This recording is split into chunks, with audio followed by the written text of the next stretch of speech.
people, even the strongest of swimmers, have said it felt like somebody was pulling them under the water when they found themselves in Lake Lanier. And there are plenty who aren't even from the area who would tell you not to get in the water of Lake Lanier, mostly due to the rising popularity of its haunting past and its haunting present. If this nearly 58 square mile reservoir is cursed, then there's numerous reasons that you can point to as to why. In 1912, Oscarville was home to around 1,100 blacks, most of them, if not all of them, being freed men and women who settled here after slavery ended. They made their living by working in the fields or doing odd jobs for white residents in surrounding neighborhoods, and were successful in building churches, schools, and small businesses in their town. With the Atlanta race riots happening in 1906, there was still fear in the town that something could happen at any time. The community members were regrettably right. On September 5th, 1912, 22-year-old white woman Ellen Grice said that 2 men tried to come after her. But before they were successful, her mother ran them off. The Forsyth County Sheriff pinned 5 black men for this, which caused a stir amongst the black communities in the area. A vocal and local preacher named Grant Smith tried to appeal to the sheriff for the men, citing little evidence and that there was a chance that one of the men was actually in a relationship with Grice.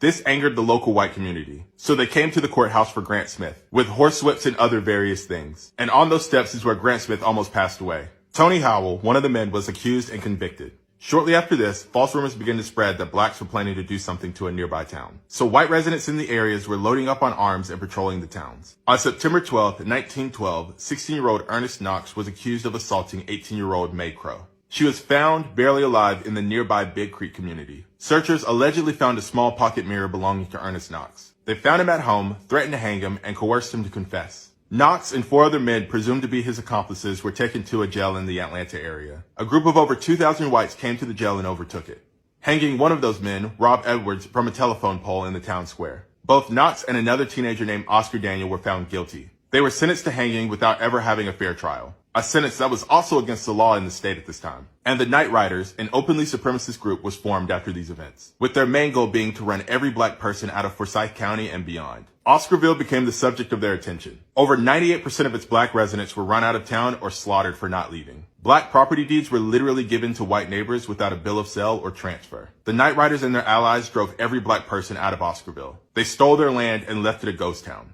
The land would eventually be sold to the government, and in the 1950s, the Lake Lanier project was underway. The entirety of Oscarville and other small towns would be completely flooded underwater, and the reservoir would be named after Sidney Lanier, a Confederate.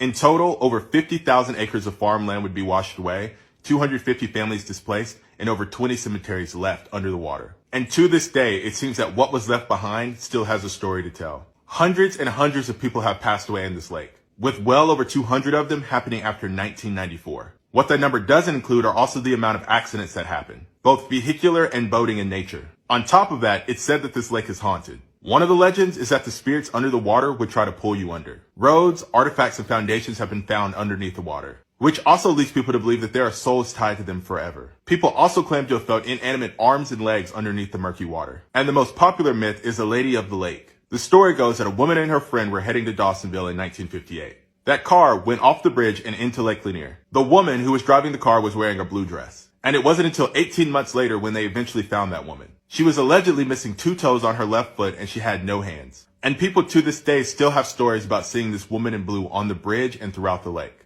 The deep-seated resentment for black communities started well before September 5th or September 12th, 1912. The Reconstruction era was very hard on black communities. These events just gave people a reason to do what they already wanted to do to black communities. Places like nearby Kalijah or Benson under Lake Martin in Alabama were never given the chance to survive. And that goes for Oscarville up under Lake Lanier as well. And the next time you go to Lake Lanier, just remember how it got there.